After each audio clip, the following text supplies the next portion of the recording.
Secara matematiknya, kita boleh tulis second law of thermodynamics sebagai perubahan Q sama dengan W. Perbezaan antara Q yang tinggi dengan Q yang rendah, dia adalah sama dengan kerja yang dihasilkan. Second law of thermodynamics ni banyak dia punya aplikasi dia. Jadi kita akan tengok satu persatu dalam subjek ini, apa aplikasi second law of thermodynamics. Yang pertama, kita namakan dia sebagai heat engine. Heat engine ni berlaku bila mana dia ada perubahan suhu. Maknanya daripada suhu yang tinggi kepada suhu yang rendah. Jadi perubahan suhu itu akan menghasilkan kerja. Katalah kita ada satu istilah kita panggil sebagai high temperature reservoir. Okey, maksudnya takungan haba yang panas. Contohnya dalam bilik yang tak ada aircon contohnya dia panas. Ataupun kita panaskan air dalam cerik elektrik tu baru saja mendidih. Jadi dia panas. Okey, kemudian dia ada low temperature reservoir. Low temperature reservoir ni adalah kawasan haba yang sejuk. Macam kalau kita panaskan air, di sekeliling cerik tu, maknanya di luar, di kawasan dapur rumah kita tu, itu kita panggil sebagai low temperature reservoir. Jadi heat engine duduk di mana? Heat engine duduk di sini. Heat engine. Ini high temperature reservoir.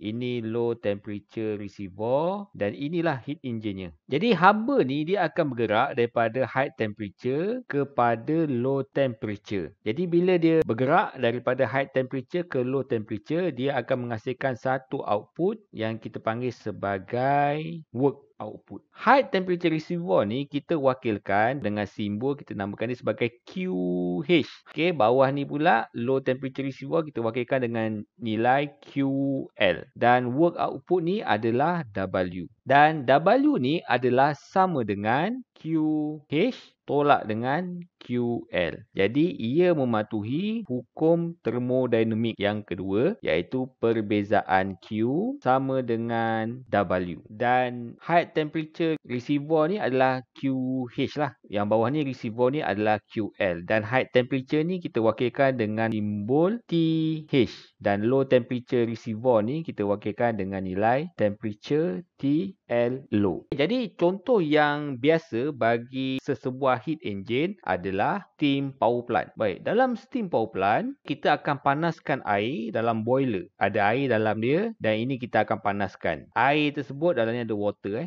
Sistem ni kita panggil sebagai boiler. Jadi air ni akan bertukar menjadi steam dan steam ni akan dibawa ke satu alat yang kita panggil dia sebagai turbin. Jadi turbin ni, dalam turbin ni dia ada kipas. Jadi steam yang terhasil tu dia akan pusingkan kipas. Jadi turbin ni bila dia punya kipas tu berpusing, itu yang kita panggil sebagai work output. Dia menghasilkan kerja sebab turbin tu dia akan pusingkan generator untuk janakuasa elektrik. Dan boiler ni adalah kita panggil dia sebagai kawasan high temperature reservoir. Dan bila steam tu dah pusingkan bilah turbin, dia akan keluar pergi ke condenser. Condenser ni pula dia akan tukarkan steam daripada turbin ni tadi, dia akan tukarkan menjadi air balik. Jadi dia akan jadi sejuk lah. Sejuk tu yang kita namakan dia sebagai low temperature reservoir. Kita kembali tengok pada dia punya rumus W sama dengan QH tolak dengan QL. Bagi kes second law of thermodynamics untuk heat engine, nilai QH ni dia perlulah lebih besar daripada nilai W. Barulah second law of thermodynamics tu logik. Itu yang pertama. Yang keduanya, untuk sebuah sistem ni, second law of thermodynamics untuk heat engine, kita boleh mengira dia punya kecekapan dia. Okey, jadi kecekapan dia kita wakilkan dengan simbol macam N ni, N sengit gitu. TH ni merujuk kepada thermal. Ini merujuk kepada kecekapan ataupun efisiensi. Okey, NTH ni ataupun thermal efficiency sama dengan W bahagi dengan QH.